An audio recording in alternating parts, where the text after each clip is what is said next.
ask any scientist to ask them whether it is something that you can observe, or is it even material? And they'll say, no, it's not.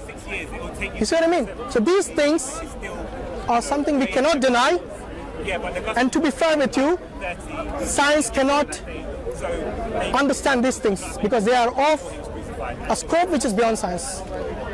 Yes? So don't say that we don't understand God just because you somehow... I said that. I said we have a different conception of what God is. I'm sure you made that statement. We cannot understand God. No, I never said that. I said we have different understanding. Okay, fair enough. I won't be bogged down on that. But you see, this is what I mean. If the universe did not come from nothing, if the universe doesn't have consciousness, did not create itself, what is the other alternative? Think logically. I'm not asking you from a religious angle. I'm asking you from your perspective as an agnostic, what are the other alternatives you have? I know you're trying to square me into saying God, but then... You don't have to say God. You don't have to say God. Some people use the term intelligent design. You can use ID if you want. It doesn't matter. If I'm going to say that God has existed, then the question repeats itself. No, I'm not asking you to say what I want you to say. I want you to say what you feel. If I were to say that God has created this all, then surely the following question is, who has created God? That's a good question, actually. You know? You see, there is something called infinite regress. You heard of it? Yes. Okay. So infinite regress cannot apply to the universe because the universe wouldn't exist otherwise. And we know that the universe is expanding anyway. So at one point it was a singularity. Yes? So it is something that began to exist. Now, the universe cannot be something that is eternal. And trust me, there are many scientists who have already debunked this theory of eternal universe. Yes? Because the infinite regress principle is something that actually puts this theory, it kind of refutes this theory. The question now arises that because we exist, yes, someone or something must have created us or brought us into existence. Yes? Now, if this something is eternal, and by definition God is someone who is the uncaused cause, or the first cause if you want to call it, then what is the problem? Have you met them? I have no problem with it. If that's what the evidence points to, then yes, I haven't got any problems with it. But can't you surely say that the universe is the God? They kind of expand and contract. The universe can't be God because, like I said, the universe doesn't even have consciousness. How can something that doesn't have consciousness create anything by itself? But aren't we assuming that God has consciousness then? Aren't we giving our own understanding? Aren't we attaching what we think? You give me a better explanation and go on. I haven't got an explanation. There you go. So you cannot say that we all just popped out of nowhere, you know. To me that would be ludicrous. To me that would be magic.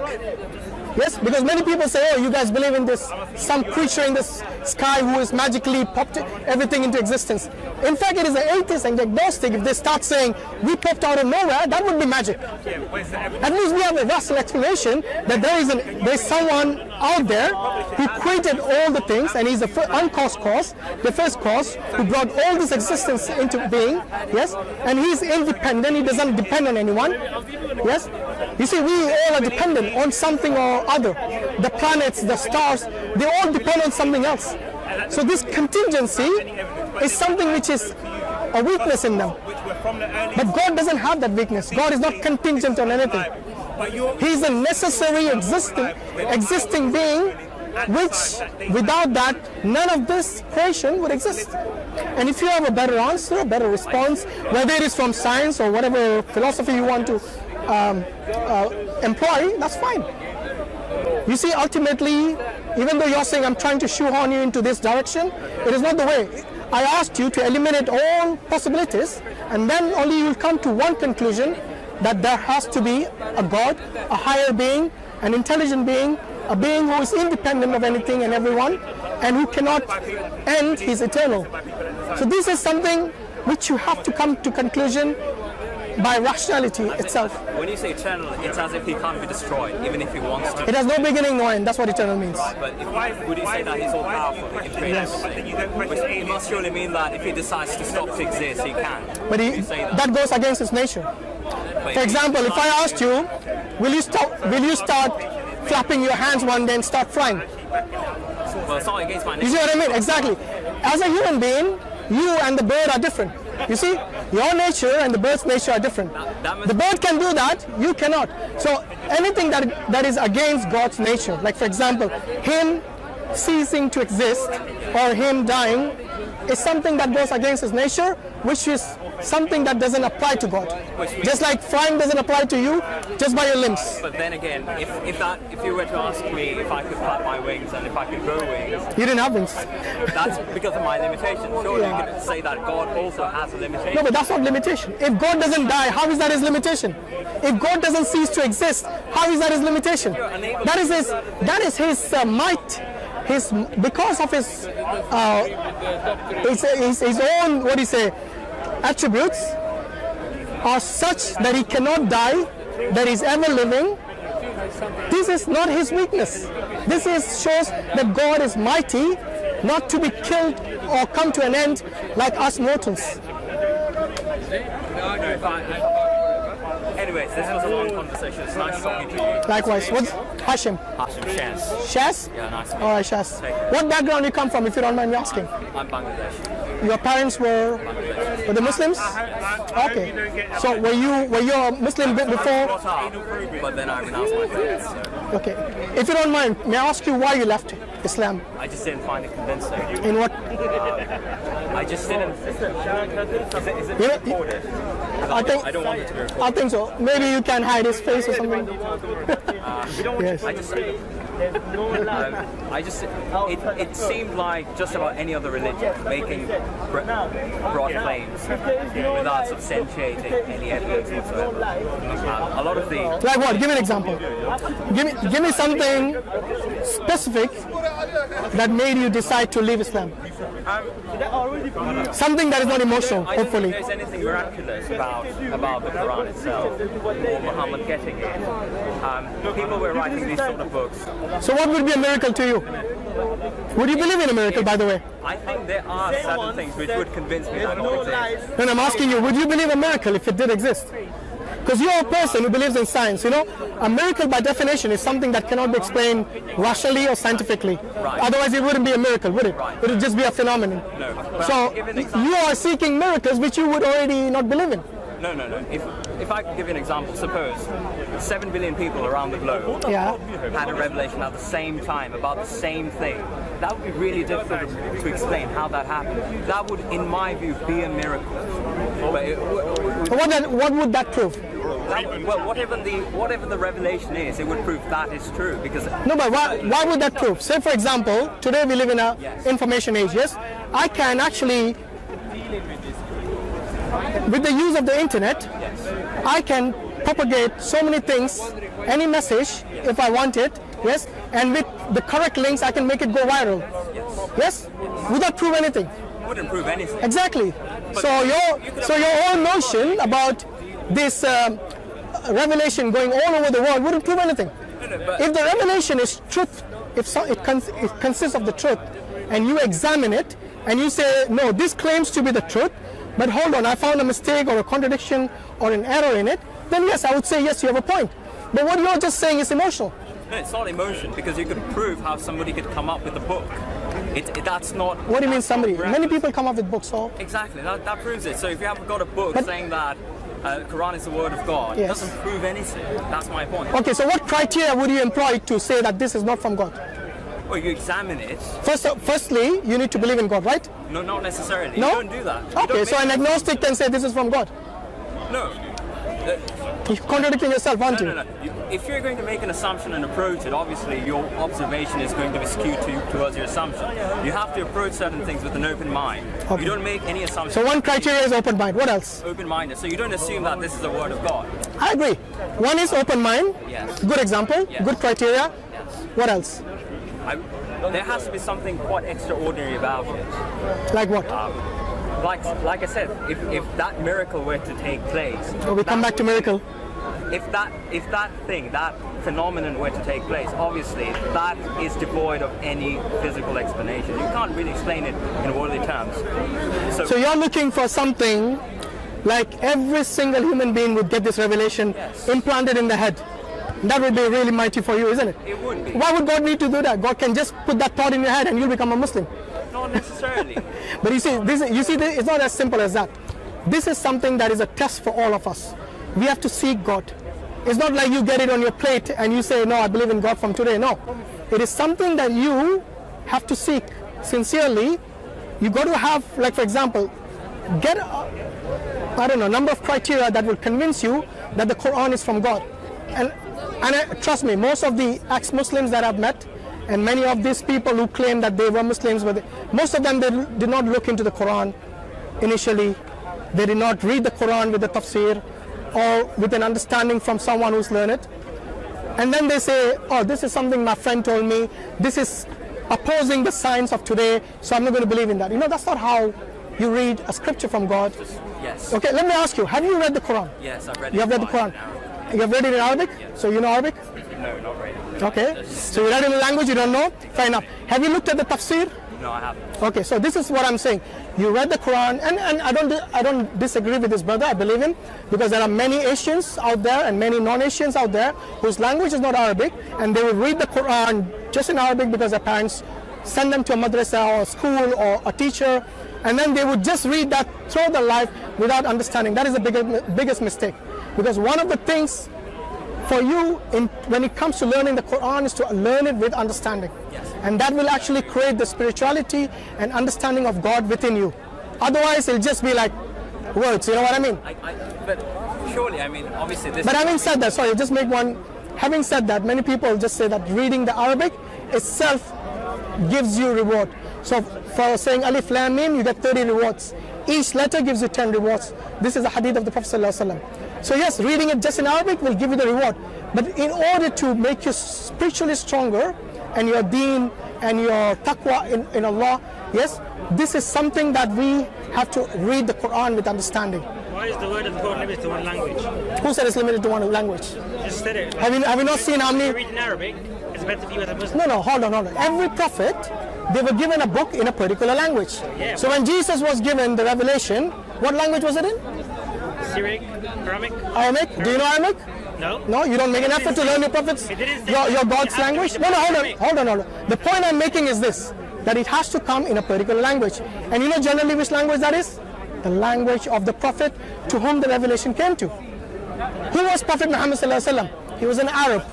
Yes? No, wait, let me make a point first. He was an Arab. So logically it follows that God would give him the revelation in Arabic, in the language which he understands. Wait. But don't say it's limited to one language, because this Quran has now been interpreted in thousands of languages, just like your Bible has been interpreted in thousands of languages. To read the Quran in Arabic. Wait.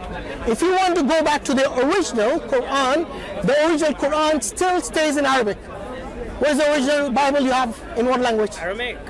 You have a whole Arabic Bible. I don't have it. There you go. So what language is it in? It makes no difference to me. It does, because you lost your original. No, it doesn't Unlike- matter. It doesn't matter. It does. It doesn't matter for us Christians. Okay, so let me ask you this. Read it in Arabic. Let me ask you this. Arabic. It doesn't matter. Yeah, I think we should move on. Yeah, you're right. So basically, the crux of the matter is this: the language of the prophet is the one in which the revelation normally comes down. Okay, but like I said, the people of Persia next door were not Arabs. They had their own language. Okay, Farsi or whatever it was. They interpreted from Arabic, and then you got the neighboring countries who were not Arabic. Further away, they were different languages. They all got interpreted, and they became Muslims. It's not like they cannot become Muslim just because they're in Arabic. In fact, the Arabs are a minority. They only constitute less than 20% of the Muslim population. Most of the Muslims are non-Arabs, and we got something called the ability to memorize the Quran, even though your own language is not Arabic. Yes, which is something unfound in any other religion. This memorization is one of the key ways of propagating the faith. Propagating the Quran far away.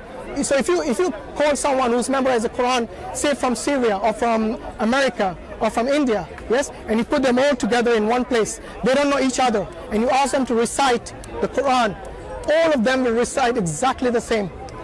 Why is that? Isn't that a miracle? I just want to ask you one final question, because I would like to go around and speak to Fair other enough, people. yeah. Is why is it so important to believe in God? Why is it to you so important to believe in Because we believe that for us, this is not the end, this world. We believe that there is a life after death. Yes? I don't know what you believe. Do you believe in life after death? Or do you think you just perish after you die? That's it. That's what I believe. That's the end of it. That's- Okay. Yeah. So, I mean, if that is the case, then let me ask you this. Imagine if your version that you understand is wrong. Yes? Are you willing to take the risk of an eternal life of damnation because you have not only you have deliberately rejected the message which came to you? Right. Okay. I think. Can I just? Stop? Yeah. I think a lot of this convincing about being self-convinced about certain things are very much subjective. And if somebody's going to ask me, why don't you believe it? I'll have to say, well, because of my life experience, because I use my reason, I was not convinced. Now you could ask somebody who's gullible; he would believe pretty much everything. No, that doesn't answer the question I'm asking. What if this life after death Yes. is something that is a reality? Yes? Yes. You see, as a Muslim, I've tried my best to prepare for this life after death. Yes? You, on the other hand, do not believe in this. Yes? But you see, you are convinced that there is no life after death, right? Using my own reasoning, Yes, of my course. own life Of experience, course. I think there is. You are convinced, aren't you? pretty much convinced. You could say that. Because there is no certainty because you don't know. Exactly. Yes. So that means you cannot be convinced. What your belief is just a matter of height. It's a risk, yeah. That's my opinion. So you're not convinced. There's no certainty. 1 minute is going. After that, you can come in, yeah? I would say chances are there isn't any. No, but the thing is, who's gambling more here? Imagine I believe what you Who's believe. risking more? Yeah. Possibly you. That's the point I'm trying to make. My friend, imagine that your version is the correct one. Right. That we perish after death and there's nothing. Yeah. Have I risked anything? You haven't risked anything. Exactly. But if I'm going to be asked, if I'm going to be put on the box and asked, why don't you believe it? I will be honest about it. I would say I was given these evidences. I just didn't find it convincing. Just like, if a Christian or a Buddhist or a Jew would come to a Muslim and say, these are the evidences, surely a Muslim would say, I don't find your version of the truth convincing. I would just say that. Anyone who uses their intellect properly will arrive at the correct answer. Did you use your Okay, so let's have a brief discussion. So this universe that you believe that exists, you're certain?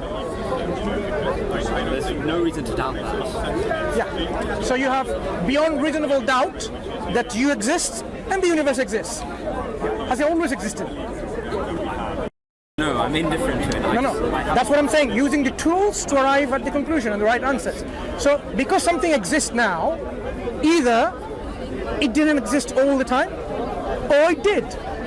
There's only two binary options. They're not third. Either our universe always existed, or it didn't. You can't have a third option here. Well, there could be one, but we just don't know how to imagine it. So now you're not using your intellect properly. You're saying there could be other intellectual possibilities, other logical argumentation. You don't even know what these logical possibilities are. Something that you cannot even imagine or think.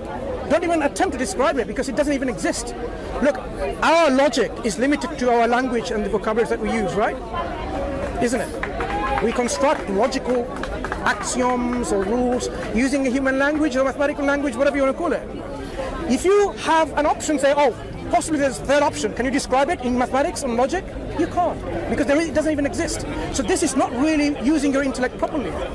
Your intellect properly means the faculty that you have, it only gives us two options. The universe either existed always or it didn't. Then we can move on, analyzing each option in turn. Because if it didn't always exist, then what it means is at some point this universe was non-existent. Let's take that option first. If it didn't exist, can it bring itself into existence? I don't know much about the nature of the universe. I can't tell We you. can't, because it didn't even exist. The answer. I assume you use your intellect. You said, yes, I have. So if something didn't even exist, it has no existence. Do you know what it means?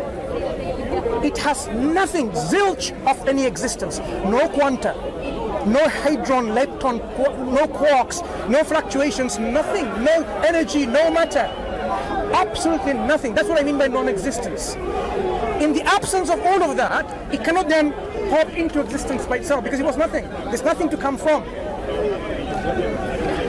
Now, I would like you to use your intellect and tell me I just why want to say you find it very amusing. I just want to say that we shouldn't be we shouldn't be closing our options at this moment. Surely, due to the extent of our knowledge, worldly knowledge, scientific knowledge, religious knowledge, spiritual knowledge, there are only a few options as of now, but maybe in the future there may be more due to discoveries. So, Problem with the approach. Maybe I'm not speaking to you right now. Maybe you don't exist. Why do you think I exist? I can see you. No, there are other options. That's an illusion. It's a grand illusion that you are speaking in Speaker's Corner. Millions and zillions of possibilities exist. Why do you only think I exist here and I don't? I am not in existence, maybe. So can you be certain that actually? So no, the proof doesn't come in because we're talking about logical possibilities. You're saying our current understanding is this is what we know, but maybe there are others we will know future. In the future, maybe you know that there are other options that I didn't even exist. You were a brain in a jar having that discussion here. But you are actually in what? St. Charles Hospital in a brain in a jar. The reason I'm emphasizing on this option, one option, two option, or many options, is because if you look in the past, people thought it has to be this or that. But then over time they realized, okay, give an example. Both of them were probably give an wrong. example. Give an example. Probably quantum mechanics, you know, the electron could be in two places at once. I mean, that is quite amazing. Probably 50 or 100 years ago, people never conceived of two It's a electrons. baby science still, right? It is baby science, yes. It is It's a baby science, and the way things are described is actually sometimes quite silly. Like, oh, things pop into existence. If you have no existence to begin with, you can't pop into existence. So that language they're describing is something very childish, isn't it? A scientist cannot use a language saying, oh, it was non-existent, but it pops into existence. Silly. I can say that, you know why? Because I am not afraid to talk to a scientist when they're speaking nonsense. If you have no existence of any kind, you can't pop into existence. I mean, surely Particles pop into existence. it could be From the- where? From what? From nothing? It could be in the nature of the particles themselves to exist or non-exist. It could be Wait. inherent Let's part- understand one thing. If something is non-existent, can it even pop into existence? Because it's nothing to begin with. It's nothing. Unless you believe, like very deceitful approach by Professor Lawrence Krauss, the universe came from nothing. Have you read his books? No, I haven't read it. Right, but that's the prophet of the scientific era today. He wants to deceive people by saying the universe came from nothing. When you go to his lectures, read his books, he says, actually, it's not nothing, it's something. So he doesn't say the universe came from nothing, it actually comes from something. So that's the deception, that's the trick. So if something is non-existent, it can't pop into existence because it's non-existent. Do you follow? I follow that. Right. So our universe, when I said it has either existed eternally in some form or another, or at one point it didn't exist. You think, maybe like quantum mechanics where electrons or particles or things exist in two different places. And look, here you don't have any choice. We took just the example of question of existence of God. It's a binary question. God exists, God doesn't exist. There's no in between maybe. I don't know. Who cares? That's not even an option. Answers are God exists or God doesn't exist. These are the only two binary options. So you have to be really intellectually robust in your dealing. From what I see, you need to be, look, maybe you haven't been, but you need to be. So now let's go to these options. If the universe at one point wasn't in existence at all, it will never become existent. It will be totally nothing. Our universe will never be. The fact that it is here, it means that option that is non-existent at one point is not valid. From nothing, you get nothing. If you was nothing, you will always be nothing. Nothing is not unstable, like Professor Lawrence Krauss says, because his nothing is something. So don't be deceived by, again, this kind of, philosophical trick by a scientist. He doesn't even understand what he's talking about, is he? With all respect to an eminent scientist of today, right? But I think it's just gibberish he's talking about. If you are nothing, no energy, no quanta, no fluctuation, no particles, nothing, this will always be like this. It's not going to suddenly say, I'm unstable, I'm going to become now energy, I'm going to borrow -1 energy, and then, so the total energy of the universe is 0. Negative concept of energy, where are you borrowing it from? There is nothing else. There is nothing else to borrow from. If you are nothing, you can't borrow from anything else because you are not existent in the first place, let alone being a sentient, thinking choosing thing that says, I'm going to take some energy from somewhere, or let me have my rules that I need to do something. I need to be unstable. Where does this rule come from? The rule doesn't even exist because it's nothing, non-existent. The fact that the universe is here, my friend, there is only one option remaining. The universe, or whatever made that universe, whatever originated the universe, there has to be something always there, always, always. You have no escape that from intellectual reasoning. It has to be always there. The moment you say there was nothing, nothing would have resulted. The universe exists now, you and I exist, there has to be always something. The question is, what is that something? Yes. Yeah? It cannot be this universe because your scientists and my scientists, because they're the same scientists, are saying the universe began in some way. It expanded with about a few billion years ago, 13.7 billion years ago roughly. But before that, I can use before. Do you know why? Because if that was something, and we're saying time, place, everything existed, I'm going to use it very loosely. Was it always like this, or there was absolute nothingness?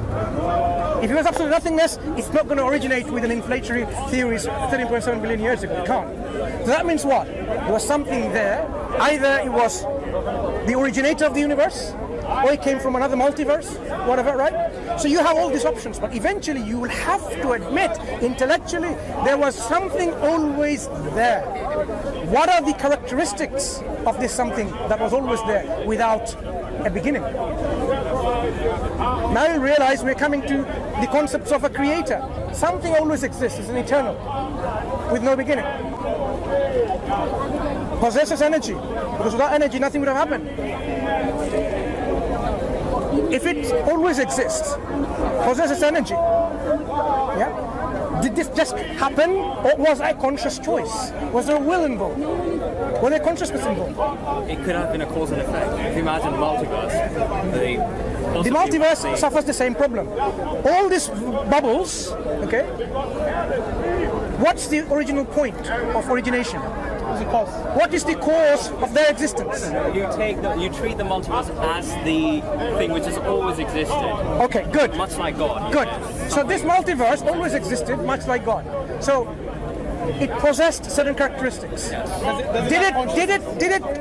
Did it consciously originate or unconsciously? The nature of the multiverse. Is there any evidence for multiverse? There's no evidence. There's no evidence, exactly. But it's an idea, and it seems to explain things. Do you know why it's an idea? Much like God, it's an idea. It's an idea to compete against the God idea, right? Yes. Because the other options are, look, we've already now restricted ourselves to a few options. The universe always existed, or the creator of the universe always existed. If you say there's a creator, you have a big problem. Science cannot believe in a creator because they're very dogmatic. A scientist, by their dogmatism, cannot believe in a creator. Otherwise, you won't get your journals, articles peer-reviewed and say, what? You're a creationist.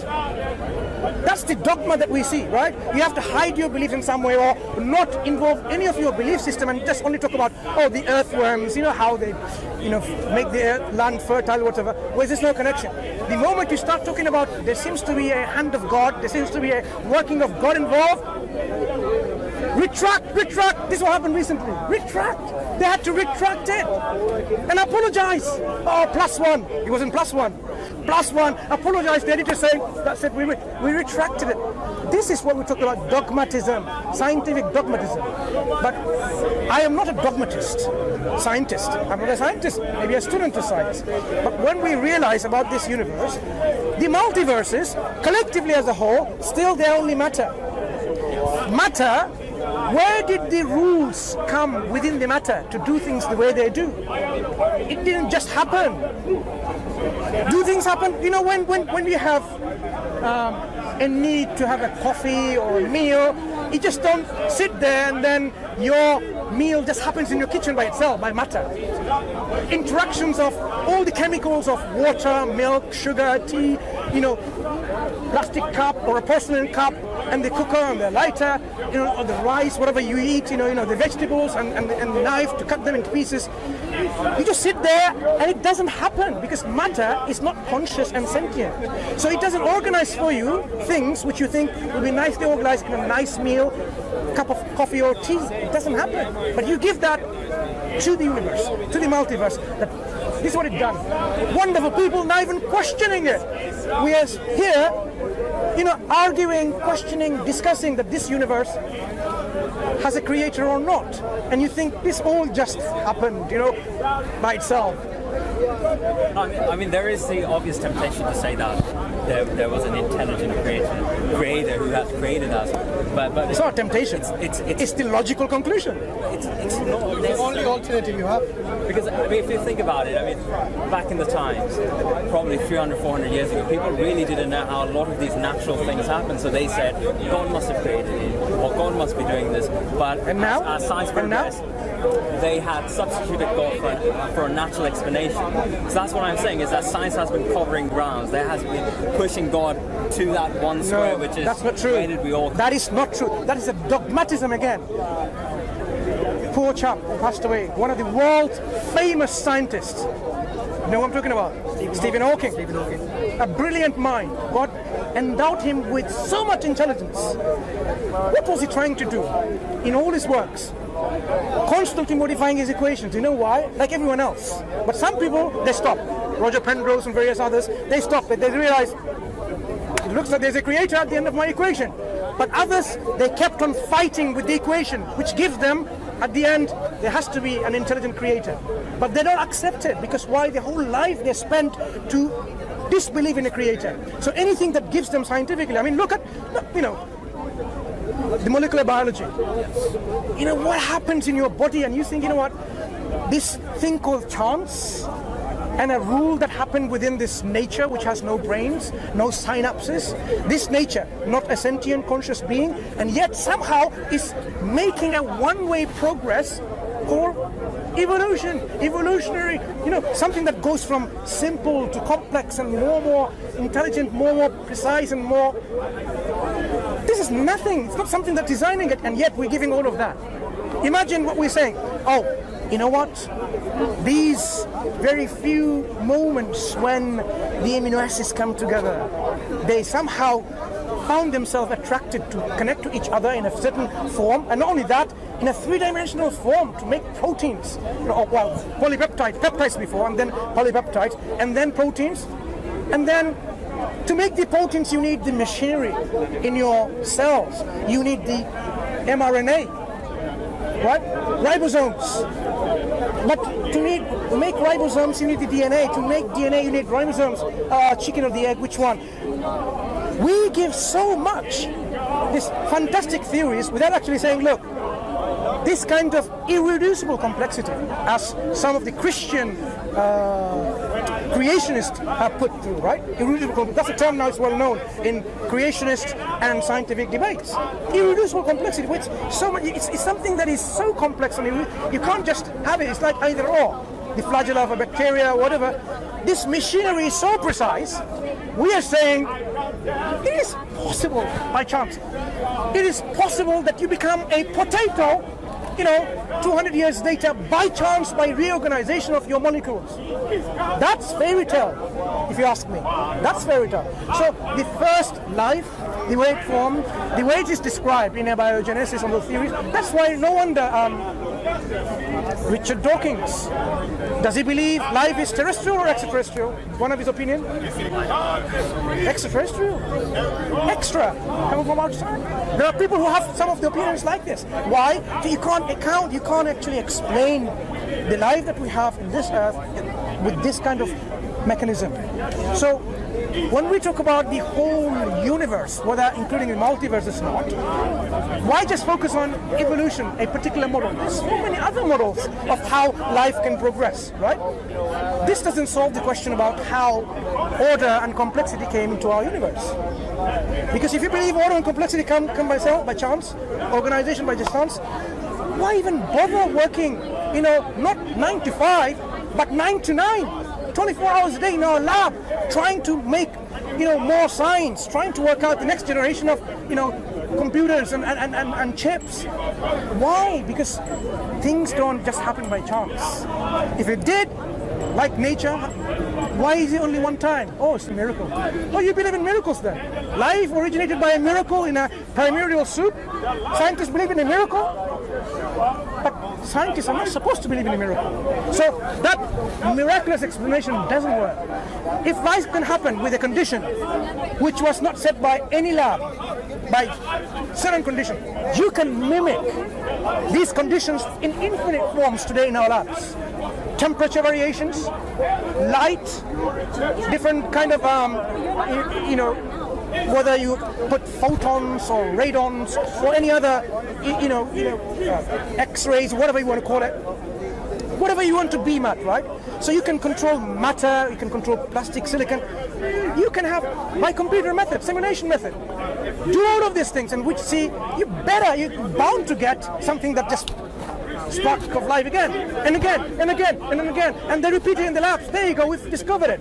But why is it that we're still unable to? We can't even make proteins. All we can do is clone Dolly the sheep or whatever, right? Existing material, the program is there, just copy it, and it follows the program, copy, and it just clones it. Or stem cells.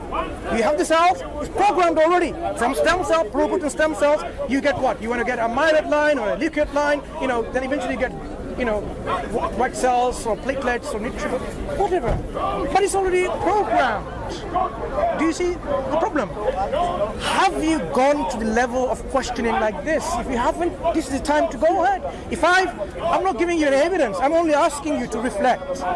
Take this as a harsh push by someone in Speaker's Corner to question dogmatism. Because you've questioned dogmatism from religion. You've already done that. Question the dogmatism from science. Because science have already, we know from history, have deceived us by the eminent scientists of their day. They said, you know what, look at the horse evolution. Ecohippus, Eohippus. We know it's a forgery. It never exists on a fossil record like that. But it was in our biology textbooks, even in my country, Indo-Pak subcontinent, in my country, in a university level textbook. They even showed the diagram. Blatantly false. But this was the science. Giraffe's neck, Lamarckism, we know that's not true, but they believed in this. Not only this, when they invented the first microscope by Van Leeuwenhoek, 1673, they said we see the human being like this in a sperm, and it just gets bigger and bigger. Utter lies. The way they made all this, how human beings develop, it goes through these stages, they falsified it. You need to read some of the books where scientists of their day, how they falsified information for a theological belief system. Because remember, they're competing against what? Other theories. Maybe a theory of religion, God. So if you want to compete against that, you have to have something. When you have no evidence for it, you make one up yourself. There are loads of them in scientific history where they made up. Okay? Now we're saying, we are sorry that we did this, but we have learned better. So, go and study those things and ask yourself these questions. It doesn't make sense to believe in things which are so organized, so complex, so in harmony and precision. To how many decimal places? All these constants? Too many. That's how precise they are. Just happened.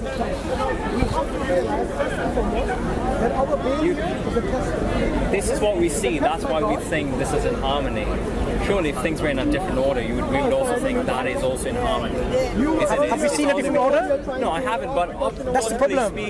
Logically speaking, if I were to exist in a different universe, but there is no different universe. You haven't been there. But just take it for an example. If I were to exist in a different universe, in a very different form, suppose I would exist in a liquid form, I would think that the order of universe in that universe is slightly different. Yeah, but if you were sentient then, that particular order would have given rise to your living form. Again, very precise. Yes, very precise. Exactly. No, my point still it stands. Very precise. It's not just like...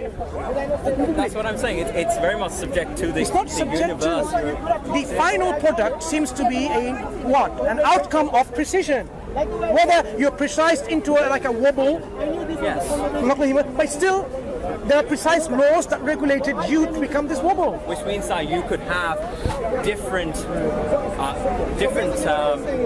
ways things are ordered depending on different universe. We think everything is on order here because of the way this universe is. But I'm not talking about these teleological arguments or anthropic principles where they're talking. I'm simply saying, look at the precision and order within our human society. This is what Allah says in the Quran. Yeah? Look into your own self. Look into the horizons. Look into the creation of a camel. Look into the mountains. Look into all of this. Why? So that we can reflect. When we look into our own self, our makeup, look, A-level biology in the universities, even after that when we're studying and doing research, what do we find? It's not just on a macro level, we're in a micro level, the interaction that happens on a molecular level. That's why we're able to design and rationalize drugs that works in a certain pathway. Yeah? Sonic Hedgehog pathway, or KRAS pathway. We're talking about in the cellular level, within, deep inside the cells, because we know how precise these things are operating. And yet we don't say it's a miracle because we feel, now we're able to describe it. Just because we have described it, it doesn't mean it can just happen by itself. If I describe this video camera to you, to the point where I'm describing to you, even to the material that is used and the mathematics and the physics that's gone through, it doesn't mean that thing actually came by itself. I'm just describing this thing as the way it is designed. Yourself, if I were to describe to you as a geneticist, as a molecular biologist, as a physicist, if I were to describe to you in every way that I'm describing in all the levels, I'm just describing a design in your system. It doesn't mean that system that you have just came by mutations and adaptations and evolution. Do you follow? Yes, I don't think you do, because you perhaps your belief. Do you believe in evolution? Sorry? Do you believe in evolution? There is evidence. Yeah. So of course, the people that we've spoken to, when they reject the evidence of a creator, they seek refuge or comfort in evolution, because that's the other alternative to explain all of this. Whether you like it or not, you have no other choice but to say, seems like there are some evidence for it. Yeah? Anyways, it was nice talking to you. Sorry for taking too much. No. Sorry for being harsh to you to make you think. So I'm asking you simply, just think I'm not here to sort of finally give you all the evidence, because you have to find the evidence yourself and convince yourself, like everyone else is doing. Then when you have the evidence to you, that you know that yes, I can make my own conclusion about the data that I see and make inference from it. What's your name? Mansoor. Masood Shez. Shez. Nice to meet you. Nice to meet you.